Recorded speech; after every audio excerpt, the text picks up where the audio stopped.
isn't this live already to the This is live, starting right now. to This the this is to my the liberal, Liberty.me audience? yeah, to the whole world, actually, from now until the end of time. And I'm sorry to report to you. So so Redmond Weissenberger, actually, you usually have me on your show. Now you're on my show, so the tables are turned. but it's still called the Tucker and Red Show, isn't it? Okay. Okay. That's fine. So who's interviewing whom here? Hey, why don't you tell me first about the Rothbard University? I'm very curious about this. Tell me what's going on.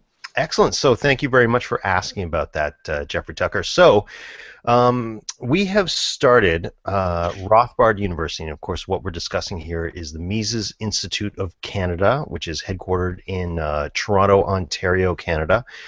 And what we decided to launch this year was Rothbard U, or Rothbard University. So it's 3 solid days of Rothbardian, anarcho-capitalism, solid sound economics, and we've got Walter Block, we've got David Howden, who teaches at the University of St. Louis, Madrid. We've got Glenn Fox, who actually teaches. He runs the only PhD candidate program in Canada that is run by an Austrian, because he's Yeah. a Austrian. He runs that program. And then we have George Bragas teaching as well. Probably Doug French is going to fly up for a session or two. And Excellent. yeah, that's what we're doing. And what I might say about this program as well is that we are still accepting applications. Okay. We're aiming to have, we'd love to have between 50 and 100 people come to this thing. Up to 50, we're often offering full scholarships. So that covers, well, not travel, but it covers your room and your board. You got to get here yourself. And then over 50, you can come, free tuition, but you just have to cover your room and board. That's it. And we'll throw you in the dorm, so it's cheap. Yeah. Yeah. Cool.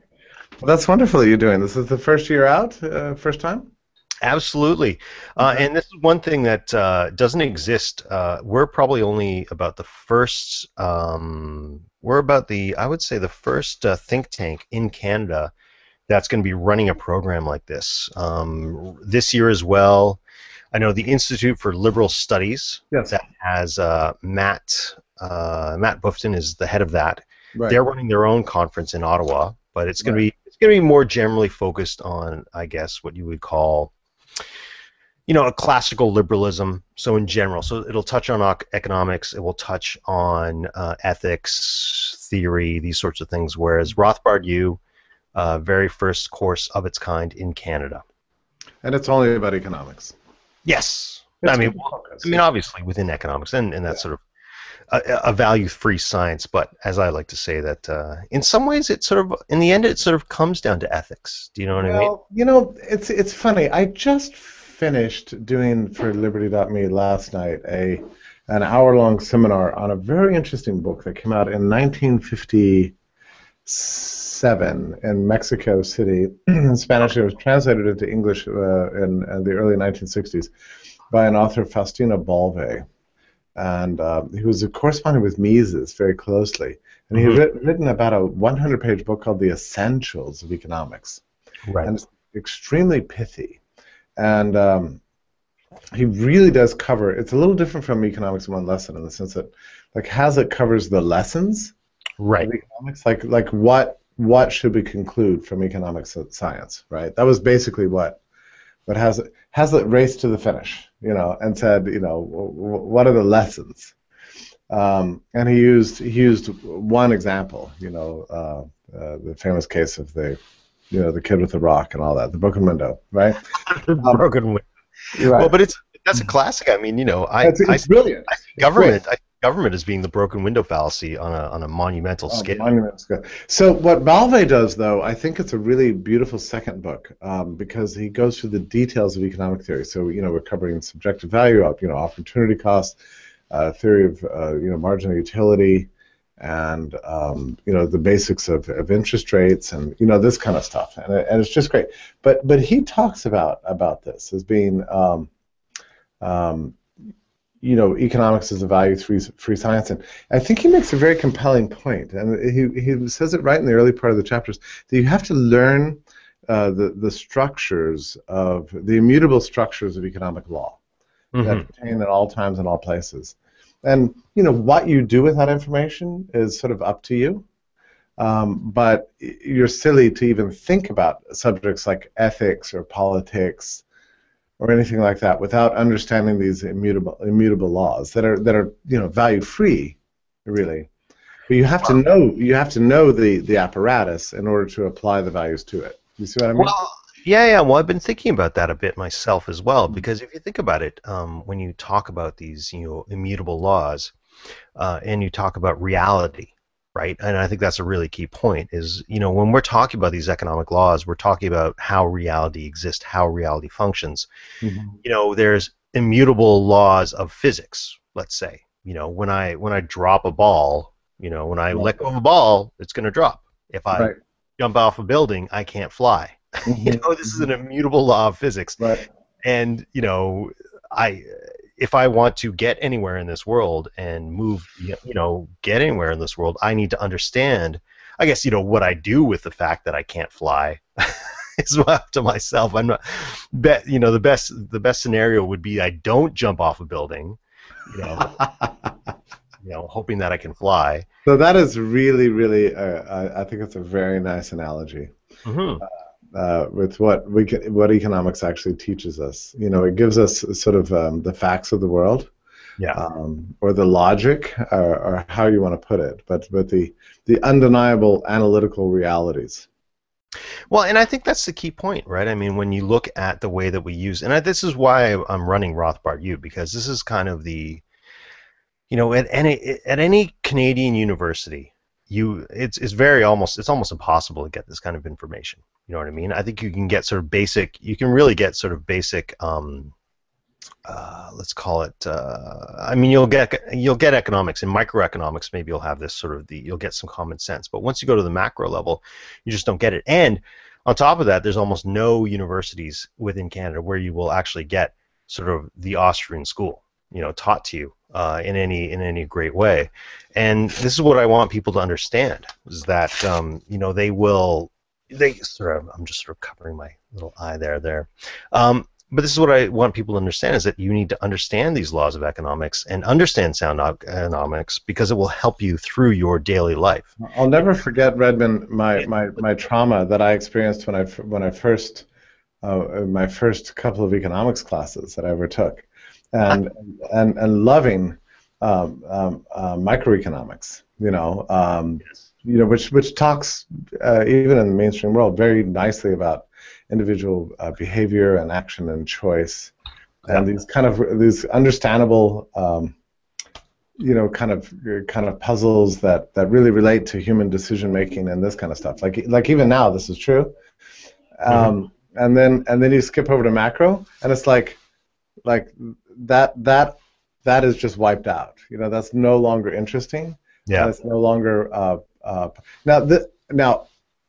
I have to clarify that. My text that I used was like a pure Keynesian, like hardcore Keynesian text, which apparently these days is not. It's hard to find such a text in existence anymore. They're much more eclectic now, but at least when I studied, I was shocked at the. I mean, it's almost like French versus Russian or something. Micro versus macro. Like a completely different language, a completely different way of going about things. It's like they have no relationship to each other. Well, I think that's the key point, where there's a real disconnect with the macro and the micro and the macro, and because really, in reality, it should follow that if economics, and microeconomics is individuals interacting, right, exchanging, and really, when you get to that next level, the macro, you can't abstract it. Right, it can't be, as much as somebody might like to abstract it, because because it's essentially because it's easier for them. Right. Really, the macroeconomy is the macroeconomy of Canada includes the 6 billion, the 7 billion people on this earth, right? Right. I mean, how can it not include the 7 billion people on this earth? Because if you think about it, you know, once a person in Canada trades with somebody who is in India or in Right. China or something like that, then my decision to trade with that person in China has been influenced by every single person in China, Right. who interacting with that person, who's interacting with everybody else in the entire world, and this is why this is why it's incredibly hard to, or essentially you can't have isolated, laboratory experiments for economics, right? Well, this is, I mean, you raise a very interesting point. Um, because macroeconomics, is, as traditionally understood, is usually based on the sort of the nation state level. Yeah. And this grows out of history because, well, how do you put this? The people who have their levers on the macroeconomic, their hands on the levers of the macroeconomic machinery Hmm. are not global bureaucrats. They are national bureaucrats, right? So all the models that are associated with macroeconomics begin with on the level of the nation state, Well, and yet we live in a global economy. And well, it's very interesting how like international issues are always relegated to much later chapters, you know, and deal only with issues of trade and exchange rates and balance of payments and that kind of stuff. well, I But think.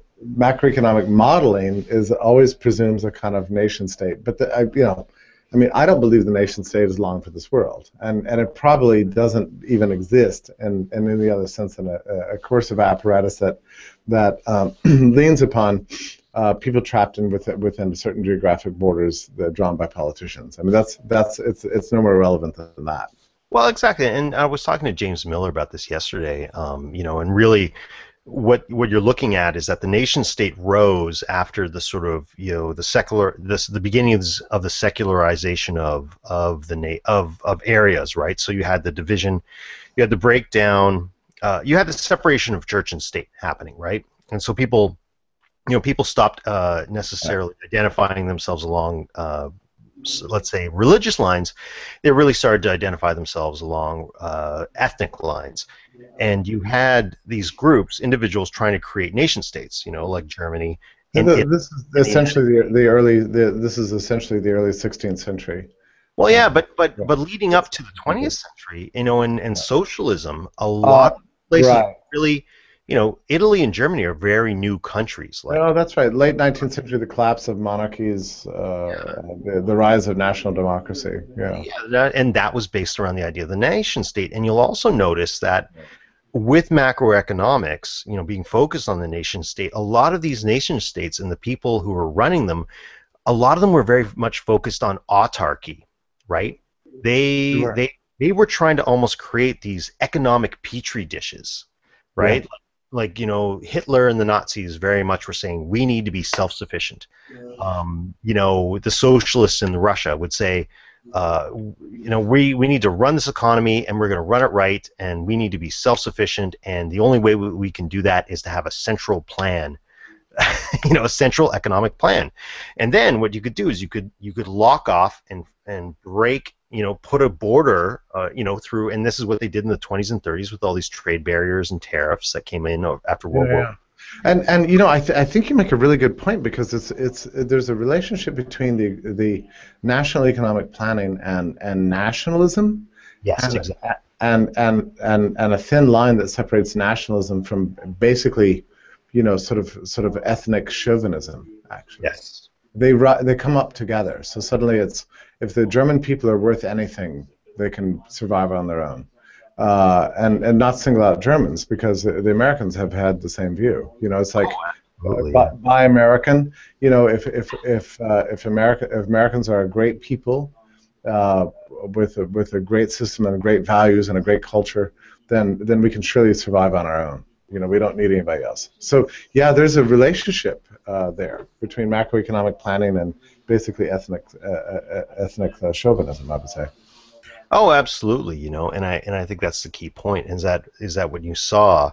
And some communists and some leftists might say that. Well, obviously, I mean, laissez-faire goes along with empire because empire, is spread out around the world and it wants to incorporate organize all these different states into its economic system because they want to oppress everybody so that so that everything can flow to the motherland. You know what I mean? Let's say, like, Yeah. so, they'll say, well, obviously the British were in favor of laissez-faire because they had an empire, and so that's why Uh-huh. they wanted laissez-faire. Yeah, they say the same thing about the U.S., I suppose. Yeah, yeah. Well, yeah, I mean, not that they, I mean, well, I mean, I But don't. really, it's not laissez-faire they wanted. They wanted an export policy, you Yeah.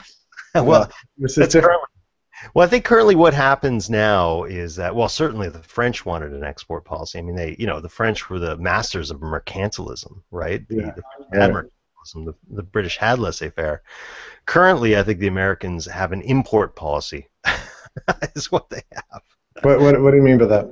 Oh, well, as Peter Schiff likes to point out, that you do have this situation where the U.S. government currently the U.S. economy doesn't necessarily export a hell of a lot except for U.S. dollars, right? And people are willing to give American consumers and the American government lots of the goods that Americans need to live their lives in exchange for digital currency, paper dollars, digital U.S. dollars, Yeah, treasury bonds, all these sorts of things. These promises to pay something in the future, right. as opposed to, let's say, something real, like a Bitcoin. Yeah, speaking of Bitcoin, I guess you know that I was on the Beck show the other day, right? Yeah, I know. So I was wondering about that though, and well, yeah, because I did want to talk about with the spreading of liberty and Liberty.me. And I mean, I think this is a key point, right? Of course, the internet has now. Um, I mean, I think and this is the thing, at the end of the 19th century, we had this wonderful system. Some people might say not say, but we had essentially a global division of labor that was tied together under one currency, the world, the global, the classical gold standard, and then and I think I had this point with you a little while ago, and we didn't really explore it too much because I wanted to talk to you about it. But in some ways, and you touched on these points when you were here in Toronto for the Bitcoin conference. But in some ways, it feels sometimes like the 20th century was really a lost century. Yeah, it's an amazing thing to consider. Certainly from a monetary point of view, and I keep pointing this out again and again. That the central planners kind of cobbled together what they considered to be the perfect system. Mm-hmm. A kind of central bank run dollar-based system, and that came about in 1913 in the U.S. But Yes. what's very interesting about that is, to me, is that we didn't entirely understand what we were missing in terms of development over money and financial systems and payment systems. So we went like a whole century without development. Yes. Like everything else, more or less, kind of improved, like communications and telephones and transportation systems and distribution of clothing, refrigeration, electricity, you name it. But our monetary systems were sort of weirdly frozen in place because Yes. they were taken over by an elite group that thought they knew how to do things better than the markets. Well, I mean, money around the world has been socialized largely, Yeah, right? it has. And so what we've seen is the inevitable effects of socialism, right? I mean, so the product gets worse, it gets Yes. more expensive, which is what inflation really amounts to. Yeah. And there's no innovation because there's no competition, really. Mhm. And so suddenly we sort of like leap forward 100 years. Well, And yeah, and that's it, and that's what I sort of wrote a piece about this in the last issue of the Journal of Prices and Markets, and I said that's exactly it. mm, Bitcoin, cryptocurrencies, these sorts of things are a reaction to yeah, the nation and the socialism of socialized monetary systems. Yeah, I mean the timing of it is interesting because we've seen the most recent like complete, near complete breakdown of the monetary and financial system happened in 2008, and Mhm. sure enough, Bitcoin comes along. The white papers distributed in 2008. The first Genesis block comes out in January 2009. Specifically in response to a monetary crisis. Yes. Well, And and Glenn Beck is very interesting because he seems to be going through something of an intellectual metamorphosis. Like, yeah, yeah. So because he's I mean he used to cry, I think, on Fox Radio or so yeah, sure. Well, Fox that's, TV years. yeah, He seemed very maudlin. You know what I mean? yeah. Very He's dramatic. not, but I think what happened is he started off as a highly politicized figure. Right. Like these are the good guys, these are the bad guys. Let's back the good guys and then kick out the bad guys. That sort of outlook. Yeah. But the more he stuck with that, the more he realized that the ideals were actually more important than the political parties and more important than the faction running the state. Yeah. Well. And as he began to reflect on the ideas, he began to think maybe politics isn't the right way for us. And you see this tendency growing in him over like the last 2 years. I Hmm. mean, and in other words, I mean, I'm very sympathetic to this point of view because it's more or less where I've gone to, Yeah. like personally, because I've kind of, not that ever, I mean, the last time I had faith in politics was like a very long time ago.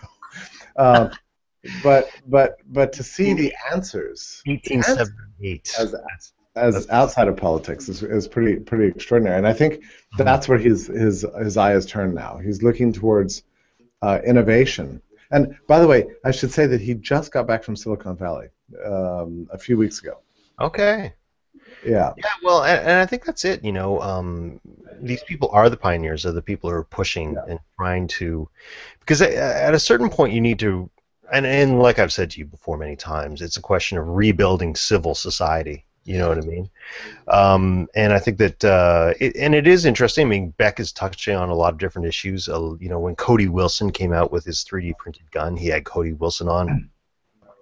He's talked about the fact that when you're talking about monetary issues, sometimes I think that gold still very much is a monetary device, but I just think it's almost a monetary device still just between governments, because yeah, he was talking about he did a little talk about the way that the Germans have asked for their gold back, and the U.S. government doesn't have their gold, and it's right. great to see him finally. Well, And he's modernizing himself. I mean, well, that's yeah, and he's become enraptured by technology because actually it's hard to deny it. I mean, you look around the world today and you ask the question, what is freeing people? What is improving people's lives? What is changing the world for the better? yeah. And you can't point to political systems as Oh doing no, no, that, not at right? all. I mean, it's not voting, it's not political upheavals in countries. I mean, that's not the way it's happening. It's innovative technologies that are changing the world. So, and he's a very clever man, and he wants to back the right horse. You know, Well, it was a couple of years ago. It was Glenn Beck who pushed The Road to Serfdom to #1 on Amazon, I believe, right? wasn't it? Yeah, Which I think yeah. which was a great idea. And hopefully one could say that maybe that was the beginning of his awakening. You know what I mean? I Like, think it might have been. I mean, The Road to Serfdom is a heavily political book too, in a well, way. But it draws attention to the fact that there's an alternative reality outside of politics. I yes, mean, politics is kind of dangerous in a way because it leads us to believe that the rise and fall of nations is entirely tied up with political structures, and that's probably not true, actually. well, I mean, but again, it's nation. But again, you harken back to the idea of a nation. You know what I mean? Like, was the Holy Roman Empire a nation? Do you know what I mean? Right. That way was the Roman Empire a nation? You know, and I sort of talked about what's his name? John Kerry made a slip up. He was in the U.S. Embassy in Brazil, and he said something. He said, "This internet, this thing we call internet, makes it very hard to govern." Yeah, that's such a brilliant statement. I love that so Yeah. much. I mean, it's just such a peek into the problems that afflict the central planner. You know. Well, but Uh, that's it, right? It's yeah. always the elite, the central planner, the governing class that wants to govern, and certainly Kerry sees himself as part of the governing class who Yeah, he needs does. to govern the people. And it's the internet, it's Bitcoin, it's these digital revolutions, these technological revolutions. It's Google Plus that we're hanging out on right now. I mean, Oh, which or is Google Hangouts. Okay, not Google Plus, Google Hangouts. I mean, it's the capacity of you and I to yes. connect instantly. I mean, Uh, well, nobody. it's breaking down international barriers because this is the other. And sorry to cut you off there, but this is the point I made to this whole like this crap about Donald Sterling and all this nonsense. These constant things. It's like Orwell's 2 minutes of hate. I know. And this is what I find myself so bored by this stuff. I mean, divide and conquer. It's let's put up these borders. Let's divide people and let's right. make them hate somebody else, and that gives us power, a certain group power. And this is what it's about. This is what the internet's about. Is that when I can connect with you, I found out that whoa, turns out that some guy who lives in Auburn, Alabama, isn't like this redneck hick. He's actually he's very cultured. He's very understanding. You know what I mean? He gets Yeah, it. I felt the same way when I met you in Toronto a couple of weeks ago. I thought he'd be wearing like trappers skins and with Hey, my can we talk about our meeting really quickly? Have we hung out since we saw each other in Toronto? no, we I don't haven't. think so. No, I don't think we have. It was I mean, well, because you were just launching Liberty.me, so Yeah, and I've been a little bit busy. But there was this very funny moment that you came up to me because I was standing in the hallway and you're like, "Hey, Tucker," and I said, "Hey, Redmond," and I shook hands with you and we were like momentarily blasé. yeah. And then I forget now who was it that said it first. I think it was Uh, probably yeah. yeah, you But said, about hugging, I was like, I gotta, dude, like this is real. Like, what's going "Yeah, do on? you realize we're meeting for the first time?" And I suddenly was stunned. I said You that, yeah, know, I was yeah. like, "Oh, yeah, we actually have never met before, actually in person. We've had so many hangouts. I mean, I feel like you're a dear friend. We've been doing these hangouts for a long time. 4 years now, I think 3 or 4 years. Yeah. Yeah, and to see you in person, I was just suddenly stunned. I thought, oh yeah, wow, you're here actually in the physical real life. I mean, it was just funny, right? Yeah. But it was just a continuation of, Yeah, what the relationship that we've created, yeah, through the internet and through what this technology has really enabled us to do, you know. yeah. It's amazing, actually. The fact that I had to be reminded that it was the first time we'd ever met. It was kind of stunning to me. I mean, like momentarily, I was amazed, and it actually makes it more special, right? I mean, we knew each other very well. We went to lunch like brothers, right? And we just hung Yeah, out together, absolutely. and it was beautiful. And it's only digital media that's made this possible. I Oh, mean, it doesn't replace physical contact entirely, but it certainly sort of warms it up in a way, you know? yes, I think it does. Well, and it certainly beats, I think, writing letters to each other. Oh God, I was thinking about this the other day when I was giving my class last night on Liberty.me on Balve, and I imagined Faustino Balve in Mexico City in 1954, writing long letters to Mises in New York, and Mises using a letter opener, you know, opening up a piece of paper, reading this long letter, and sitting down and spending the afternoon writing out a longhand response, sticking it in an envelope, and then 3 weeks later arriving in Mexico City, Balve doing the same thing. And this correspondence going on for 6 months to a year. I mean, it's actually amazing to think of. It's just amazing to think of. Mm-hmm. That's how the world was built. And I must say, they did amazing things given the technological limitations. Well, and that goes to the point, though. I mean, could Mises exist today? You know what I mean? Like, could those, it would be funny. Do you think that today, Mises being who he was and, the personality that he had, do you think he would be would he be the guy running Khan Academy? It's such a weird, Lines? I know. I mean, I think about this a lot of times since you're running the Rothbard University. I think about this a lot with Murray. Because he died in 1995 before the World Wide Web really came into being. He lived in the last little stages of listservs, you know, Yes. Yeah. and he loved the fax machine. Uh, Loved it, and I don't know if you want me to go on with that story, but I've Oh, often do, wondered. do. No, no, I've wondered a lot about.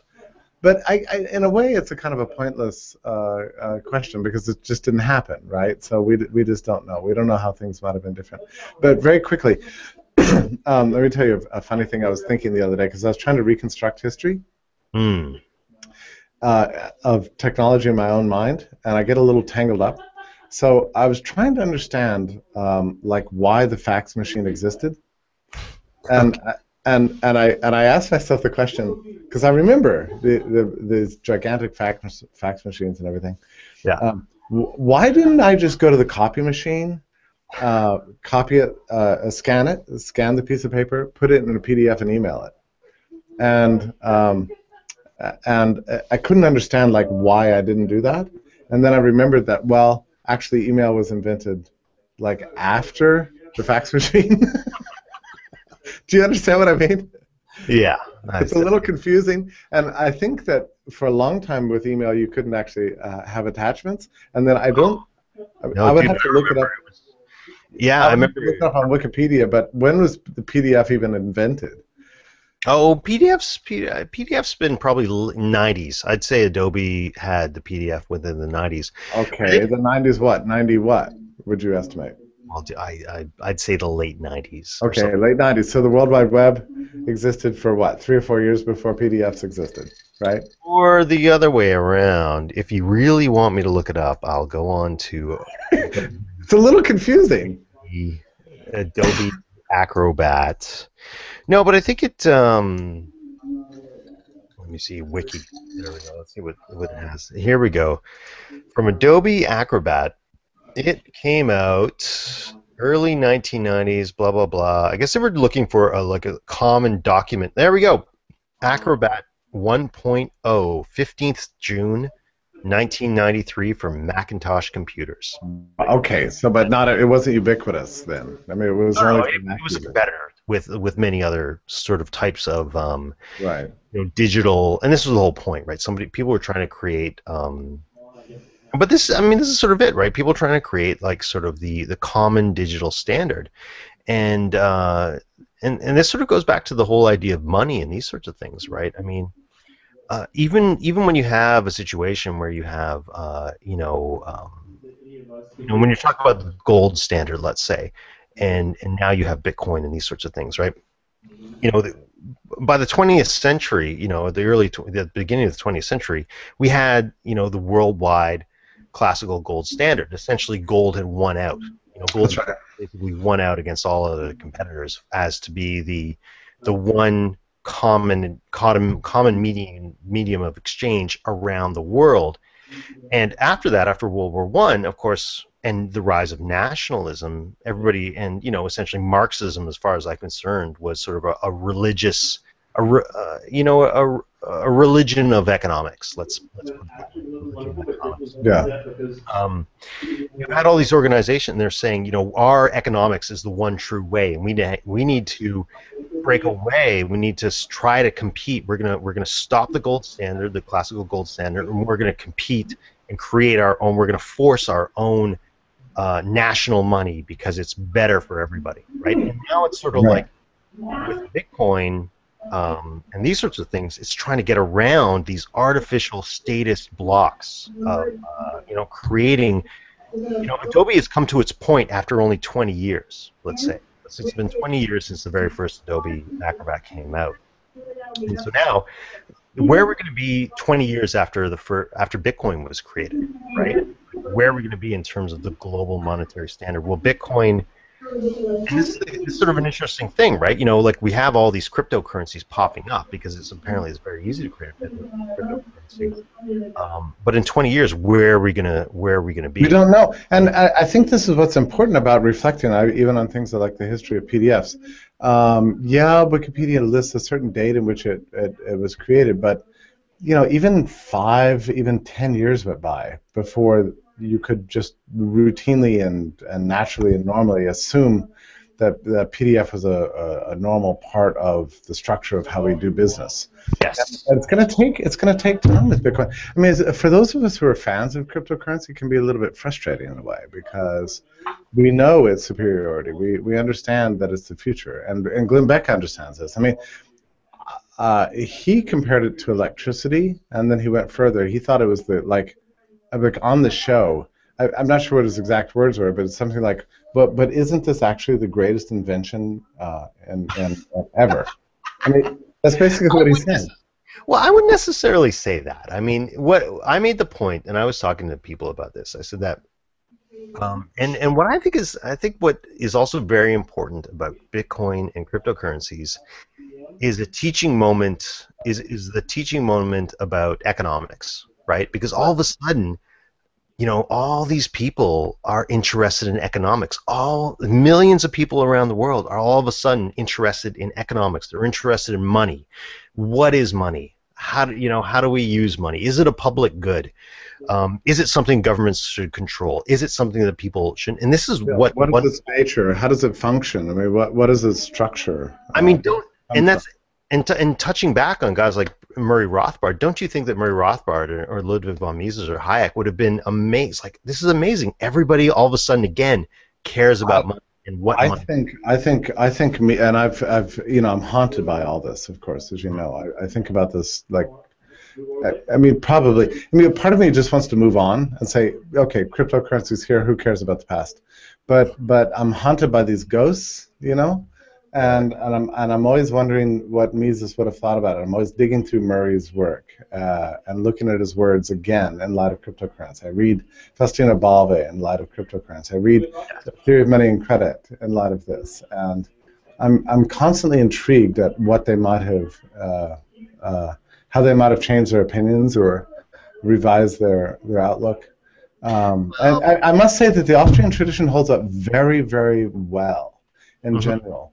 And I wrote an article the other day about 5 progenitors to cryptocurrency, and I listed Rothbard and Mises and Menger, Hayek and Kerzner in this context. I think, like if you look at the Keynesian tradition, or the socialist tradition or something like that, I mean, they couldn't even conceive of something like Bitcoin because they can't even imagine that something anything like this. But the Austrian tradition imagined innovation and money. That's the thing. Well, but that's the thing is that for them, for these, they look within the statist, and this is the thing about Keynesianism. As far as I'm concerned, Keynesianism is an ex post facto justification of the massive interventions that governments were engaging in the economies already. I think it's a decent way to look at it, actually. I mean, it's impossible to tell the story of Keynesianism without I think that observation that it was already in practice, Yeah, exactly, and of course because Keynes already knew about, at one point he believed in the gold standard. At one point he had some solid, economics and whatnot. Yeah, he was a free trader at some point before he became not a free trader. Keynes, you can find anything in Keynes. He was, he was a panderer to power. He was the Thomas Piketty of his day. Yeah. He wrote a book that justified the actions that governments were already doing, right? So the only way that he saw money as a tool of the state to achieve certain ends, right? He didn't see it as coming out of the market. He said that governments want to achieve certain ends, and they can use money as a tool to achieve those ends. And here's how you do it. And Redmond, this is why statists hate Bitcoin. I mean, this is why Paul Krugman, who understands Bitcoin as well as anybody, I would say. I mean, he is not an ignorant person. What he opposes is what Bitcoin implies for our political systems. He understands it's deadly dangerous to the Keynesian macroeconomic modeling. Well, that's exactly it. And this is the other point that I was making a little while ago, is that all these people who are in favor of, say, Bitcoin in particular and other cryptocurrencies that have a limited amount, let's say, the other cryptocurrencies, essentially those people are all in favor, if they're in favor of Bitcoin, they're in favor of sound money. But they maybe don't even realize that they're. Maybe they don't realize that. I mean, right now, most of the Bitcoin experts are of several types. I mean, there's technicians. who really get it, and they have a romantic attachment to Bitcoin. Yeah. There's people looking for investment vehicles, and they're interested in Bitcoin for that reason. But I mean, I don't think that either of those reasons are why you and I care about Bitcoin. I mean, that's interesting, but that's not the primary thing. We're both interested in Bitcoin as a monetary system, and that's a little different perspective. It's very much in a minority. But I think that's the key point that people need to understand, right? I do.